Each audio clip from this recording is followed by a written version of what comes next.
بسم اللہ الرحمن الرحیم۔ السلام علیکم ناظرین۔ ساس میرے شوہر کے کام پر جانے کے بعد چادر لے کر پڑوس کے رشید انکل کی گاڑی میں بیٹھ کر کہیں چلی جاتی اور شوہر کے آنے سے پہلے جب گھر آتی تو اس کی حالت کافی عجیب ہوتی۔ دوپٹہ بھی کئی جگہ سے پھٹا ہوا ہوتا۔ شروع میں جب میں پوچھتی تو ساس یہی کہتی کہ دور کے گاؤں میں نیاز بانٹنے جاتی ہوں جہاں پر جھاڑیوں کی وجہ سے دوپٹے کا یہ حال ہو جاتا ہے۔ مجھے ساس پر شک ہونے لگا تھا۔ اگلے روز میں دوست کے گھر جانے کا بہانہ بنا کر رشید انکل کی گاڑی میں چھپ کر بیٹھ گئی۔ اس کے بعد جو ہوا شرم سے پانی پانی ہو گئی کیونکہ میری ساس تو بہت سے مردوں کے ساتھ۔ ناظرین، کہانی میں آگے کیا ہوا جاننے کے لیے ویڈیو کو آخر تک لازمی سنیں۔ میرا نام مہرین ہے اور میری شادی کو کچھ ہی ماہ گزرے ہیں۔ میں جب سے اس گھر میں بیاہ کر آئی ہوں میری ساس کے چال چلن مجھے اچھے نہیں لگتے۔ شوہر اور بیٹے کے جانے کے بعد ہی وہ یا تو گھر سے میں نکل جاتی یا پھر محلے کے ایک انکل رشید کے ساتھ گاڑی میں بیٹھ کر گھومنے نکل جاتی۔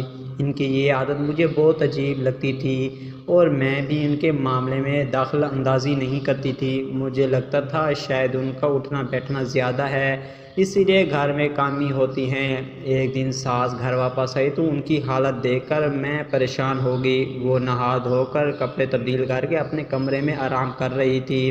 میں چائے بنانے کے بہانے وہاں پر چلی گئی۔ اس کے کمرے میں آئی اور اس کے پاس ہی بیٹھ گئی۔ خالہ اتنی تھکی ہوئی ہیں، صبح سے کہاں گئی تھی؟ وہ میں رشید کے ساتھ اس کے بیٹے کے لیے رشتہ دیکھنے گئی تھی۔ تم تو جانتی ہو نا اس کی بیٹی اور بیٹا نہیں ہیں، تو سوچا پڑوس ہونے کے ناطے فرض ادا کر دوں۔ خالہ نے جواب دیا اور کہا جا کے کھانا بنا لو، تمہارا شوہر اور اس کے ابو آنے والے ہیں۔ میری ساس نے مجھے بھیج دیا، میں کھانا بنانے لگی۔ کچھ دیر بعد وہ دونوں باپ بیٹا گھر واپس آ گئے۔ میں نے باتوں ہی باتوں میں علی سے رشید انکل کے بیٹے کے رشتے کے بارے میں پوچھا۔ رشید کا بیٹا سن کر علی کے تیور تبدیل ہو گئے۔ مجھے کیا معلوم اس کے بیٹے کا رشتہ ہو رہا ہے یا نہیں، میری سلام دعا نہیں ہے ان باپ بیٹے کے ساتھ، علی نے غصے والے لہجے میں جواب دیا۔ پر خالہ تو ہر دن رشید انکل کے ساتھ ان کے بیٹے کے رشتے دیکھنے جاتی ہے۔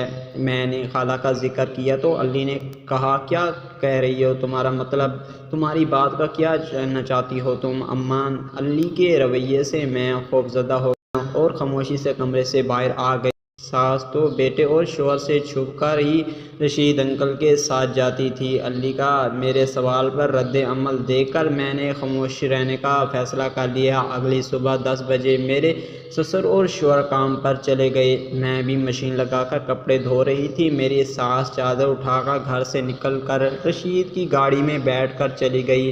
کپڑے دھونے کے دوران میری نظر خالہ کی کل والی چادر پر پڑی، وہ پھٹی ہوئی تھی۔ میں حیران ہو گئی کہ یہ کیسے پھٹی۔ خالہ جب 3 بجے گھر واپس آئے تو ان کی حالت بھی ٹھیک نہیں تھی اور چادر بھی پھٹی ہوئی تھی۔ خالہ آپ ٹھیک ہیں نا؟ آپ کی چادر کیسے پھٹی ہے؟ میں نے پریشان انداز میں پوچھا۔ وہ میں رشید انکل کے ساتھ غریبوں میں نیاز بانٹنے گئی تھی۔ وہ گاؤں تھا تو اسی لیے وہیں جھاڑیوں سے گزرنے کے دوران چادر پھٹ گئی ہوگی، خالہ نے بجھے ہوئے انداز میں کہا اور اپنے کمرے میں چلی گئی۔ میں نے ان کے بارے کیا سوچتی، اچھا یا برا؟ وہ میرے حق میں اچھی تھی، اپنے شوہر اور اپنے بیٹے سے بھی محبت کرتی تھی، پھر ان سے چھپ کر ایک پرائیویٹ شخص کے ساتھ کیسے گاڑی میں بیٹھ کر کہاں جاتی ہیں؟ میں اپنے بستر پر لیٹ کر ان کے بارے میں سوچ رہی تھی۔ علی گہری نیند سویا ہوا تھا، میں بھی نیند میں جا رہی تھی جب میری آنکھ کسی کے شور سے کھلی۔ میں بستر سے نکل کر فوراً باہر آئی، دروازہ اندر سے بند تھا۔ میری ساس سسر آپس میں باتیں کر رہے تھے۔ ان کی بات سن کر میں عجیب کشمکش میں مبتلا ہو گئی۔ آج کل جو کر رہی ہو تم میں سب جانتا ہوں، جس دن میں نے تمہیں رنگے ہاتھوں پکڑ لیا اس دن میں تمہاری عمر اور اپنے رشتے کا لحاظ بھول جاؤں گا۔ میرے سسر نے کہا ابھی بھی وقت ہے، چھوڑ دو ماضی کے قصوں کو، بھلا دو سب۔ اگر علی کو معلوم ہوا نہ جانے وہ ہمارے ساتھ کیا کر بیٹھے گا۔ ہم دونوں کے ساتھ سسر جی کی باتوں سے لگ رہا تھا وہ اپنی بیوی کی حرکتوں سے واقف ہیں کہ وہ ان سے چھپ کر رشید انکل کے ساتھ کہیں جاتی ہیں، وہ جب واپس آتی ہیں تو ان کی حالت بری ہوتی ہے۔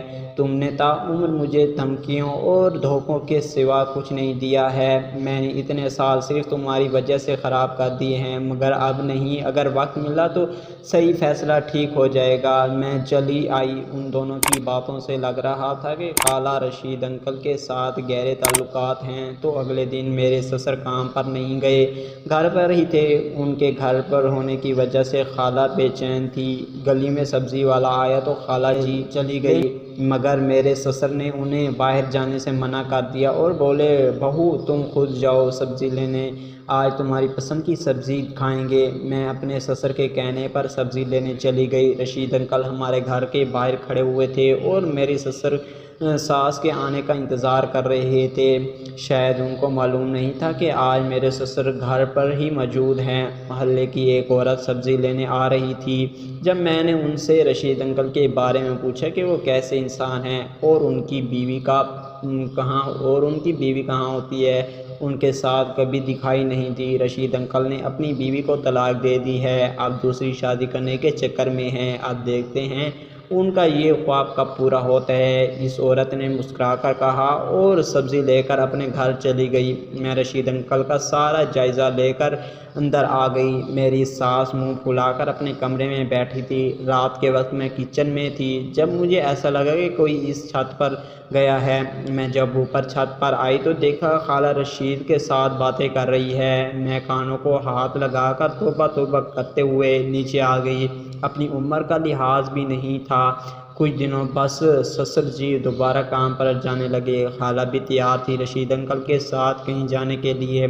میں دوست کے گھر جانے کا بہانہ بنا کر گھر سے نکل گئی اور رشید انکل کی کار میں بیٹھ گئی اور میری ساس بھی کار میں کچھ دیر بعد بیٹھ گئی اور انکل کار چلانے لگے۔ کچھ دیر بعد کار ایک جگہ رکی۔ میں کار سے اتری۔ سامنے پاگل خانے کو دیکھ کر میرے ہوش اڑ گئے۔ خالہ یہاں کیا کرنے آتی ہیں؟ میں ان کے پیچھے چل پڑی۔ رشید انکل باہر ہی کھڑے تھے۔ خالہ نے پہلے ڈاکٹر سے بات کی، پھر اس ڈاکٹر کے ساتھ ایک کمرے میں چلی گئی۔ یہاں ایک لڑکی بند تھی۔